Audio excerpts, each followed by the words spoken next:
इतना अनटचेबिलिटी था गांव में कि ना किसी का घर में जाने मिलता था, ना किधर खाने के लिए मिलता था, ना वो लोग मंदिर में जाने के लिए देते थे। इवन वर्ग में बैठने के लिए भी सुवर्ण वाले ऊपर बैठते थे और अस्पृश्य लोग नीचे बैठते थे। पिताजी को मैंने पूछा था कि भगवान के मंदिर में हमको क्यों नहीं जाने दिया जाता है, कि किसी के घर में गया तो पानी ऊपर से देना, वो ऐसा क्यों? तो पिताजी ने बोला कि हम अछूत है। बहुत सारे मंदिरों में या किसी के घरों में जाओ या कहीं फंक्शन में जाओ, लोग अंदर नहीं आने देते थे, साथ में बैठ के खाना नहीं खाना देते थे, या अगर देते थे तो अलग से बिठाते थे। ये हमारे देश का एक ऐसा सच है जिसके लिए हम और आप हर कोई जिम्मेदार है। महानगरों में पले बढ़े युवाओं को शायद लगता होगा कि हमारे देश से छुआछूत खत्म हो गई है। अब तो जाति के नाम पर कहीं कोई भेदभाव नहीं होता। हमारे संविधान ने तो सभी को बराबरी का अधिकार दिया है। संविधान में जाति, धर्म, लिंग, मूलवंश और जन्मस्थान के आधार पर किसी से भी भेदभाव करने की सख्त मनाही है। लेकिन आप माने या ना माने, सच तो यह है कि छुआछूत से आज भी हमारा देश अछूता नहीं है। सच यह है कि आज भी दलितों के लिए कई जगहों के दरवाजे बंद हैं। सच यह है कि आज भी हमारे देश के हजारों लाखों बच्चों के लिए एक दलित परिवार में जन्म लेना किसी अभिशाप से कम नहीं है। लेकिन हमारे ही देश में कुछ ऐसे भी लोग हैं जिनके सपने इस अभिशाप से बहुत बड़े हैं, जिनकी मंजिल इस बात से तय नहीं होती कि उनका घर किस बस्ती में है, जिनकी महत्वाकांक्षाएं इस पर निर्भर नहीं करती कि स्कूल में उन्हें किस कोने में बिठाया जाता है, जिनके कदम इस बात की परवाह नहीं करते कि कौन कौन से दरवाजे उनके लिए बंद हैं। वो लोग जो अपने कर्मों से इतने बड़े बन जाते हैं कि जन्म से जुड़ा एक अभिशाप और उनके साथ भेदभाव करने वाला समाज, दोनों ही उनके कद के सामने बौने लगने लगते हैं। और ऐसे ही कुछ लोग आज जिंदगी लाइफ के मेहमान हैं।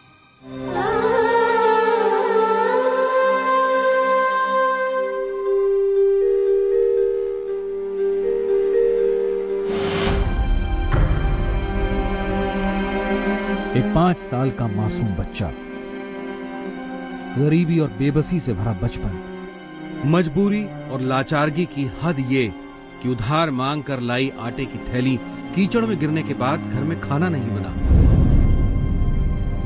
ये कोई फिल्मी कहानी नहीं है, बल्कि अशोक खड़े की जिंदगी का सच है। अशोक जी नमस्ते। आज ये तस्वीर देखकर अजीब सा लगता होगा, लेकिन क्या ये सच है कि उस दिन आपके घर में खाना नहीं बना था? सच है। कुछ बताना चाहेंगे क्या हुआ था उस दिन? गांव में कभी बारिश होती थी और ऐसा हमारे गांव में तभी औरत लोग ऐसा वो जो ये रहता है ना, उसमें घर में जो छोटा ग्राइंडिंग मशीन रहता है उसके ऊपर करते थे, नहीं तो फिर वो जाके जो आटा मिल का होता था उसमें से आते थे। वो आटा तो पिसा दिया उसने, लेकिन आटा पिसने के टाइम में वापस आ रहा था और कीचड़ में मेरा पाँव फिसल गया और मैं गिर गया उधर, तो आटा उस पूरा उधर गिर गया। मैं वो खाली डब्बा लेके आया घर में और फिर माँ को बोला कि ऐसा ऐसा हो गया, मैं गिर गया उधर। वो तो लास्ट था मेरा घर का, सब जितना अनाज था वो लास्ट था, वो मुझे पता नहीं था लेकिन माँ को पता था। अभी कुछ भी नहीं तो कुछ करना पड़ेगा, क्योंकि मैं था, मेरा छोटा भाई था, मेरी एक जो बड़ी बहन थी, मेरी छोटी बहन थी, ऐसे हम 4 लोग थे उधर, और मेरी माँ थी। मेरे पिताजी तभी बम्बई में काम करते थे। और बस वही रात में फिर ये जो छोटे पीनट्स वगैरह होते हैं ना ऐसे, तो गांव में किसी के पास जाके बोले कि ऐसा ऐसा कुछ हुआ है तो दे दीजिए, अभी कुछ शाम को कुछ बचा हुआ तो दे दीजिए ऐसा। तो बोले कुछ बचा नहीं है, कुछ भी नहीं है। और वो मक्का का कनीस रहता है, वो सब थोड़ा सा लेके जाइए, वो खा लीजिए। बस उतना ही खा लिया। बस माँ बीच में सो गई, मैं इधर आजू बाजू में हम सो गए सब लोग। कुछ तस्वीरें दिखाते हैं आपको।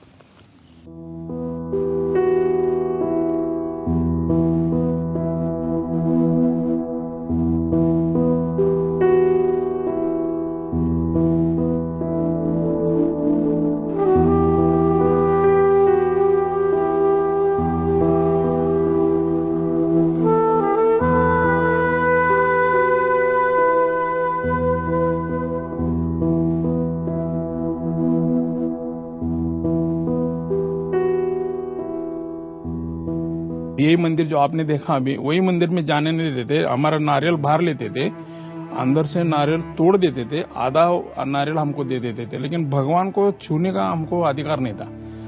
जो बाजू में कुआं है, वो कुआं भी उधर हमको पानी खींचने के लिए मनाई थी। हम पानी खींच नहीं सकते थे वो कुआं से। हमको पानी पीने के लिए कोई लोटे में पानी नहीं देता था, हमको ऐसा पानी पीना पड़ता था। वो लोग ऊपर से पानी छोड़ देते थे, हम लोग नीचे ऐसे पानी पी लेते थे। बाद में खाना वगैरह कुछ करना है वगैरह रहेगा तो जो जूना पुराना बर्तन होता है ना, गांव में किसी का घर में पड़ा हुआ, उसमें जूना पुराना बर्तन में ये खाना देते थे। उसका घर में तो जाने के लिए अलाउड ही नहीं था। वो घर का बाहर जिधर उसकी गाय बैल भैंस जिधर बांधा रहते थे, वहां खड़ा करके हमको खाना दिया जाता था। यही मंदिर पे जो मेरा पुराना मंदिर था, it was about 250 years old मंदिर। तो मुझे ऐसा लगा कि जो मंदिर में मुझे जाने नहीं दिया जाता था, वो मंदिर का जीर्णोद्धार पहला स्टार्ट करने का गांव में आपने किया ना? हाँ, यस, ऐसा। लेकिन उसमें जीर्णोद्धार करने के बाद उधर मेरा कोई बोर्ड नहीं है, ना मेरा कोई नाम नहीं है, खाली रिन्यूएशन का डेट है 2005, बस उतना ही डेट है उसमें। क्यों नहीं है? नहीं, नाम नहीं लिखा जाता है, क्योंकि मेरी माँ हमेशा कहा करती थी कि जहाँ दान पैदा होता है ना, उधर नाम नहीं होना चाहिए। और उसके बाद आपको मंदिर में जाने को मिला? उसके बाद तो नहीं, वो भगवान का मूर्ति मैंने बिठाया।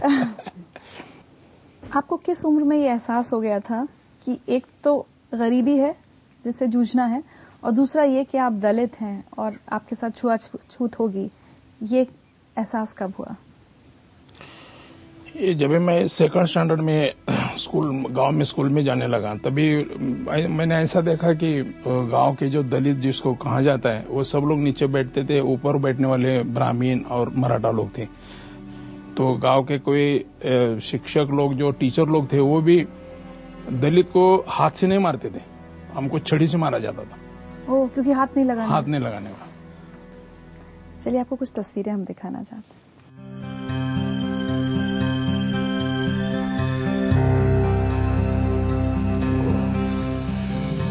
ये मेरा स्कूल है जिधर मैं 8, 9, 10 11 स्टैंडर्ड तक पढ़ा। फिलहाल कुछ दिन ऐसे निकले उधर कि मुझे सोने के लिए कुछ भी नहीं था। ऐसा जो हम लोग गद्दी के नीचे डाल देते ना, वैसे था, और ऊपर एक चादर थी। समर में कुछ इतना तकलीफ नहीं होता था, क्योंकि नीचे कुछ डाला नहीं डाला तो भी चलता था। लेकिन विंटर में हमारा तकलीफ होता था। हम उधर गाँव स्कूल में फर्शी थी, और फर्शी के ऊपर सोना पड़ता था। फिर मैं क्या करता था, वो जाके कुछ पेड़ के ढालिए लेके आता था मैं, और वो नीचे डाल देता था, और उसके ऊपर मैं एक वो चादर डाल देता था, ताकि थोड़ा वो ये लगे, अच्छा लगे। मैसेज सुनवाते। अशोक, तुला आठवतं का, तू याच क्लासरूम मध्ये बसून 4 वर्ष चांगल्या तऱ्हेने शिक्षण घेतलं, आणि हे शिक्षण घेत असताना तुझी घरची परिस्थिती बरोबर नाही म्हणून शाळेला जोडून असलेल्या हॉस्टेलमध्ये तू राहिलास. मग माझ्याकडून एखादा दुसरा रुपये 2 रुपये मागून तुम्ही घ्यायचा. मग गावी दोघेही जायचं. सुट्टी संपली शनिवार रविवारी की सोमवारी परत आल्यानंतर त्यातले काही राहिलेले पैसे प्रामाणिकपणे परत आणून द्यायचं.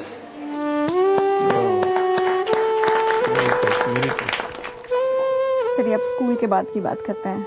आप मुंबई गए उसके बाद? हाँ, बाद में मुंबई चला गया मैं। वहां पर काम शुरू किया? हाँ, जॉब शुरू किया। वो मैजगॉन्डॉक लिमिटेड करके ship building and ship repair करते हैं कंपनी, उसमें सबमरीन बनाते हैं लोग। 6 बजे मेरा जॉब छूटता था। मैं कम से कम 7, 7:30 बजे मैं विला पार्ले में चले जाता था। 9 बजे तक रात को कॉलेज करता था, और घर में 11:30, 12 बजे आता था। ऐसा मैंने 4 बरस कॉलेज किया। फिर अपना काम कैसे शुरू किया? My company started in actually 1995। हम लोग समुद्र में जो तेल निकालने के लिए जो एक्सप्लोरेशन होता है ना, एक्सप्लोरेशन के बाद जो जैकेट उसके ऊपर बैठता है, मेन डेक बैठता है, हेलीडेक बैठता है, तो वो हम लोग पूरा सब फैब्रिकेट करते हैं। This is my job actually. Das offshore company का नाम है, DAS ऑफशोर, दास ऑफशोर। वो जो एक लेबल लगा था, एक छाप लग जाती है कि आप दलित हैं, और उससे अब आपने अपनी मेहनत से अपने आप को निकाल लिया है पूरी तरह, अपनी फैमिली को? आपको ऐसा लगता है, या कहीं ना कहीं अभी भी कभी थोड़ा बायस फील हो जाता है? नहीं, अभी नहीं बायस फील हो जाता है अभी, बिकॉज अभी 22 फील होने के लिए कुछ बचा नहीं है, कुछ नहीं। बचा ही नहीं कुछ अभी। अब तो आप लोगों को नौकरियां दे रहे होंगे। नहीं, हाँ, नौकरियां देता हूँ। मीन्स काफी लोगों को नॉट ओनली नौकरियां, बट मेरा गांव में एक ऐसा स्लोगन है कि मैं कभी मुझे ऐसा लगता है कि मैं इतना सब पैसा होने के बाद कोई फटेला माँ का साड़ी नहीं देखना चाहिए, ऐसा है। दूसरी बात है कि हम लोग कभी जैसे बहन का शादी कर्जा में नहीं करना चाहते हैं, कोई भी किसी की भी बहन होने दो, उसका कर्जा में शादी नहीं होनी चाहिए, उसके घर में फटेले साड़ी में माँ नहीं होनी चाहिए। ये दो स्लोगन बहुत अच्छे तरह से, जो कुछ आपने सहा है वो आप नहीं चाहते कि गांव के दूसरे लोग गांव में जो बुजुर्ग लोग रहते हैं उनका धोती फटेला कभी देखना नहीं चाहता हूँ, कभी उनकी शर्ट फटेले नहीं देखना चाहता हूँ, वो चाहे किसी भी जाति के हो, कोई भी जाति हो। आपके अंदर गुस्सा नहीं है अपर कास्ट के लोगों को? कभी नहीं, बिल्कुल नहीं है, बिल्कुल एब्सोल्यूट नहीं है। This is such a beautiful thinking. मतलब ये तो बहुत सारे लोग हो सकते हैं जिनके मन में गुस्सा हो सकता है अपनी बचपन की यादों को लेकर के, हमारे साथ ऐसा किया। नहीं अशोक जी, आज बहुत अच्छा लगा कि आप शो पर आए, और हम तो यही चाहते हैं कि एक तो पूरी तरह से छुआछूत इस देश से खत्म होनी चाहिए। अगर भेदभाव कहीं भी एक भी गांव में होता है तो वो गलत है। So thank you so much for coming on this show. एक छोटा सा तोहफा है हमारी तरफ से आपके लिए।